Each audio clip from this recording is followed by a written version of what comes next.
Olá a todos, sejam bem-vindos mais uma vez ao canal Verdades Secretas. O tema de hoje é saindo do sistema religioso. O primeiro vídeo de hoje vamos começar falando da cronologia do paganismo cristão. Neste caso, que é para podermos entender melhor o que é esse sistema religioso.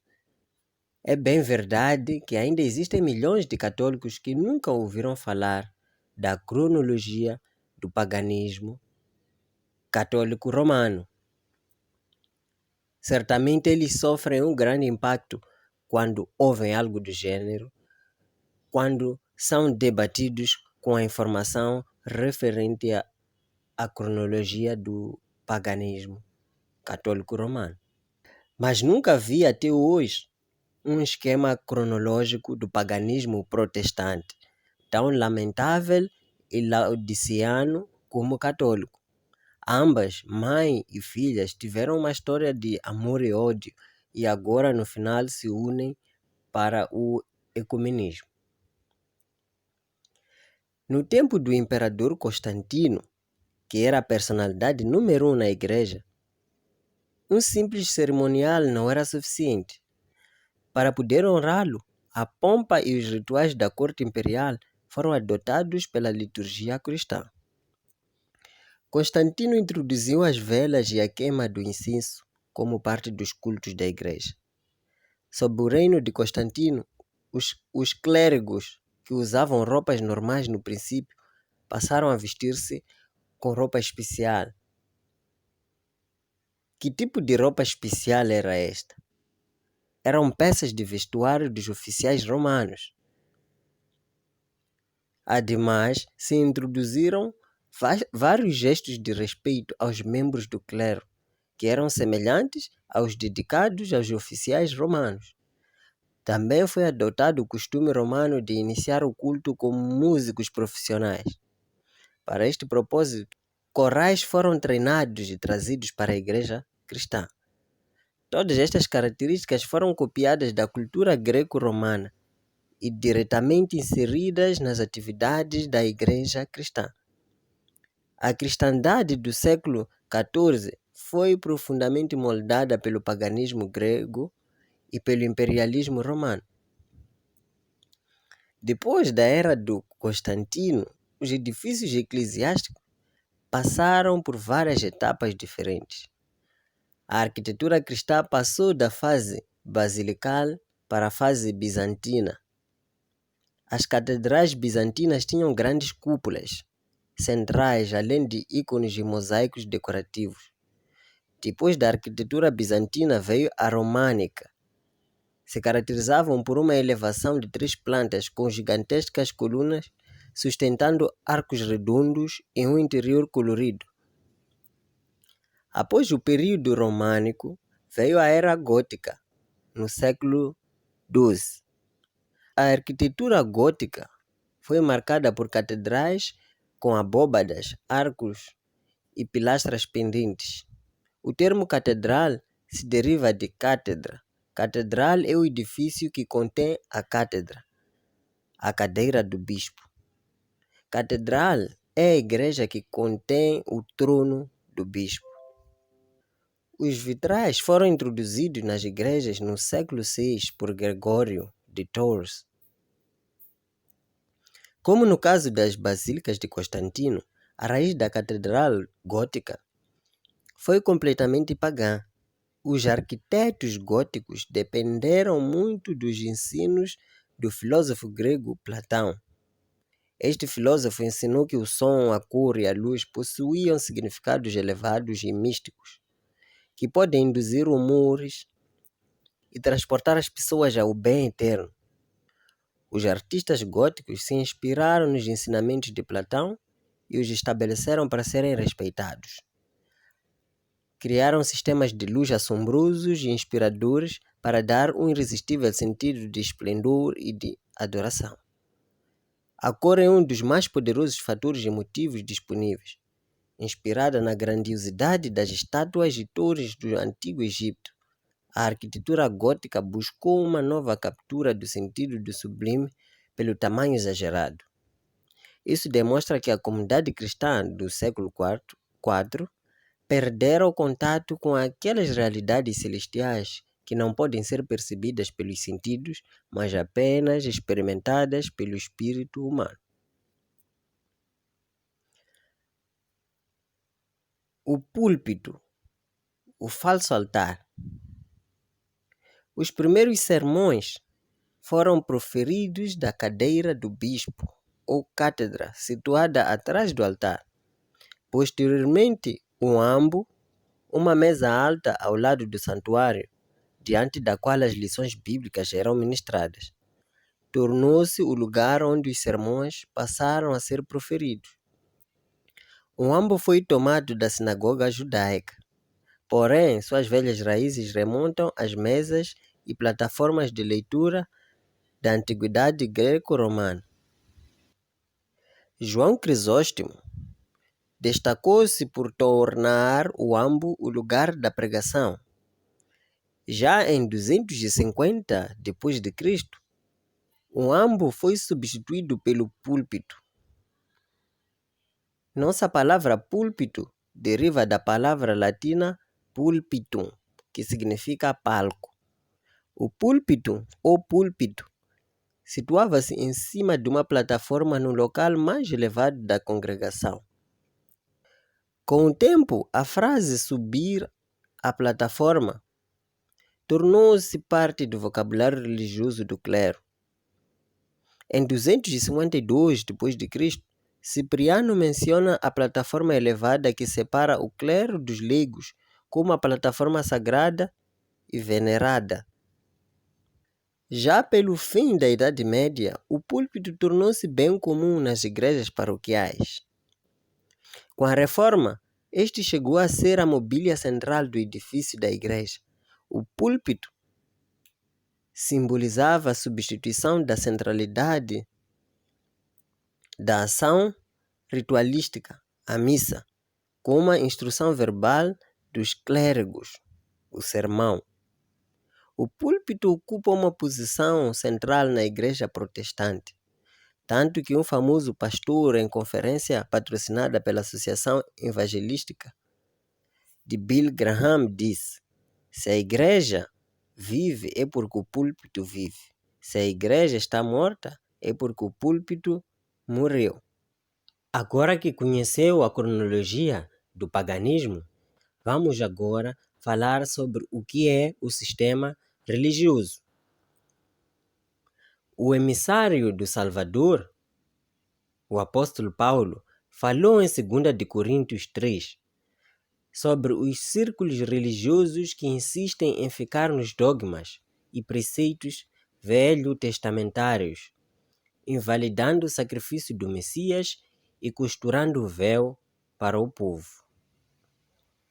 Na sequência, ele continua o mesmo assunto em 2 de Coríntios 4. Porém, quem dividiu a Bíblia em capítulos no Novo Testamento, separou no intuito de organizar o que foi bom, mas prejudicou o entendimento do que Paulo estava tratando. Fala em algumas traduções erradas. O Deus deste século secou o entendimento das pessoas, mas no original está escrito: o sistema de todas as coisas do mundo cegou o entendimento das pessoas para que não vejam a luz do Evangelho. Esse sistema de todas as coisas são os círculos que compõem o reino deste mundo que jaz no maligno. Lembra do Messias sendo tentado em Mateus e em Lucas 4? O Hansatá, ou melhor, o Satanás, ofereceu o ter, o ser e o poder através dos reinos do mundo que ele, através da vontade permissiva do Criador, governa temporariamente. Entre eles estão o sistema econômico, o sistema tecnológico, o sistema esportivo, o sistema industrial. Enfim, mas os mais alienadores com certeza são o sistema político e o sistema religioso. Estes últimos foram uma aliança e, quando se casam, tornam-se a grande prostituta do Apocalipse, descrita em Apocalipse 17 e 18. No Velho Testamento, o povo de Israel foi chamado de prostituta várias vezes. O Criador quer ser um com o seu povo, mas o povo peca, adultera seus mandamentos e se prostitui espiritualmente. A aliança do poder político com o religioso aconteceu diversas vezes na história da humanidade, e foi essa que matou os profetas, os santos da velha aliança, os discípulos e o nosso Salvador. Lembra de Anás, Caifás, Alexandre, Herodes, Pilatos, César, Nero, Constantino? Enfim, todos firmaram parcerias visando lucro e poder, e os santos do Pai foram terrivelmente assassinados.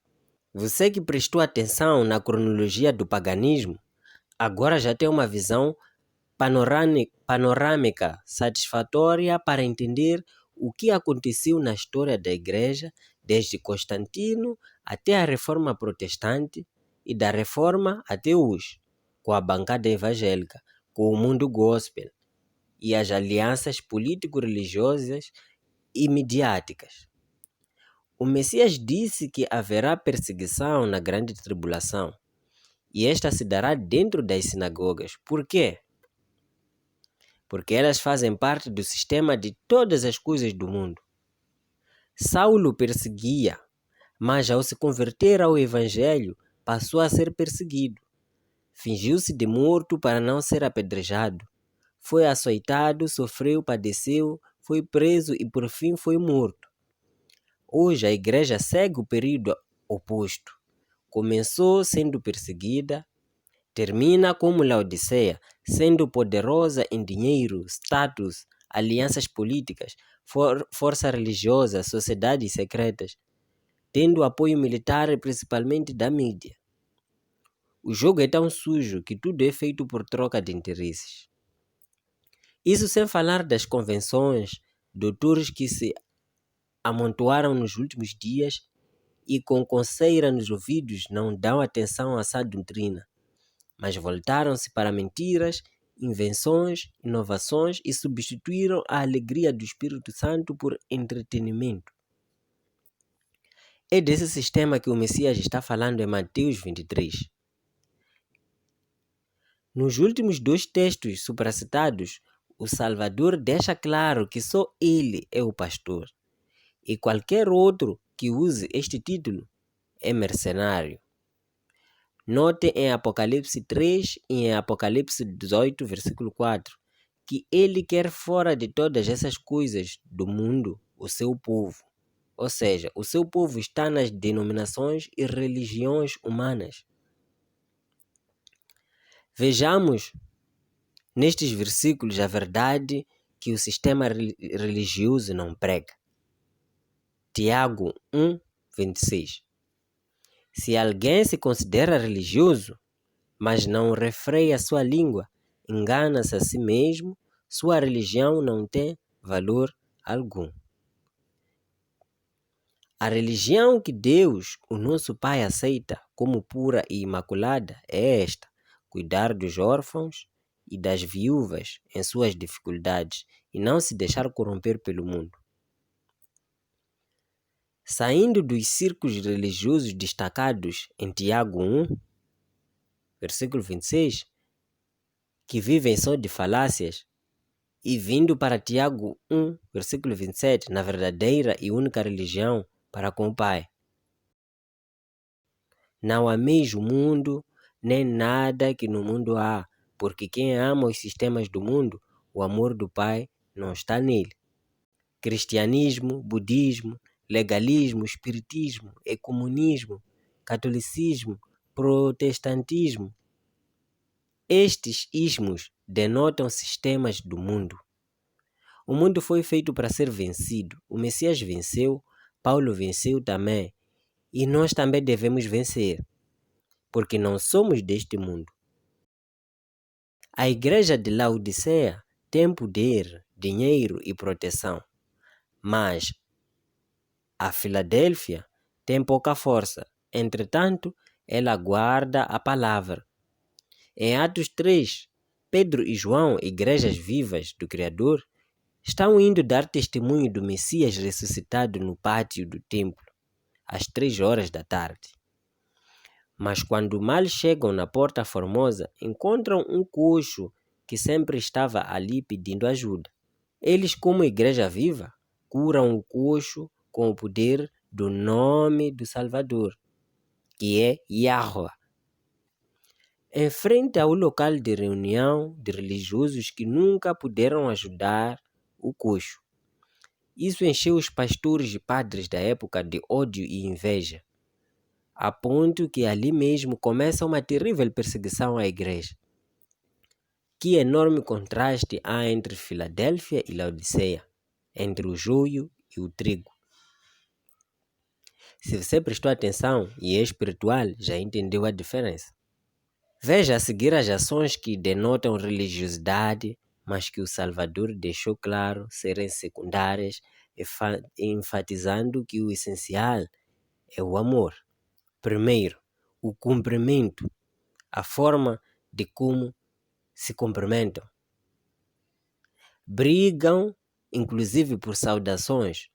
Um diz a paz do Senhor, outro diz a paz de Deus, outro graça e paz, e etc. e muito mais. O Messias aborda isso em Mateus 23 como sendo extremamente secundário. Ora, não adianta dizer a paz se não há paz entre eles. Segundo, é a leitura bíblica ou oração. Ela é feita geralmente por um líder ou obreiro da denominação, porém não cumprem o que é dito na 1 de Coríntios 14, onde todos podem falar. Terceiro, cânticos. Em Jeremias 7, Isaías 58 e outras tantas passagens, o Criador está irado com o furor do seu povo, que tem as canções religiosas como primárias, quando na verdade o louvor deve ser o nosso testemunho de vida diária, amando o próximo, sendo justo e misericordioso. Aí sim ele ouvirá nossas canções com prazer. Cantam sempre, mas nunca prestam atenção no que estão entoando, nem tampouco entenderam que a adoração é em espírito, isto é, não em 4 paredes. Conforme podemos ver o que as escrituras dizem. Eu detesto as suas festas religiosas, não tolero as suas reuniões solenes, não aceito animais que são queimados em sacrifício, nem as ofertas de cereais, nem os animais gordos que vocês oferecem como sacrifícios de paz. Parem com o barulho das suas canções religiosas, não quero mais ouvir a música de harpas. Em vez disso, quero que haja tanta justiça como as águas de uma enchente e que a honestidade seja como um rio que não para de correr. O outro ponto é as coletas, ou o que chamam atualmente de dízimo. Na maioria das vezes, são doações, sacrifícios, ofertas, votos, etc. Sempre para sustentar a estrutura caríssima eclesiástica. O outro ponto a seguir é o sermão. Raramente a pregação é do evangelho da graça, de graça. Muitas vezes são apelos para campanhas, interesses locais ou do momento que vão beneficiar a denominação. São monólogos que se afastam e muito do que se diz em 1 de Coríntios 14, versículo 31. Tudo isso, inclusive o altar, a arca, o púlpito, a oratória, enfim, veio da paganização, que já citou-se e mostrou-se na introdução deste vídeo, quando falamos da cronologia do paganismo. Fiquem bem, não se esquecem de inscrever-se aí no canal para que possam receber os próximos vídeos.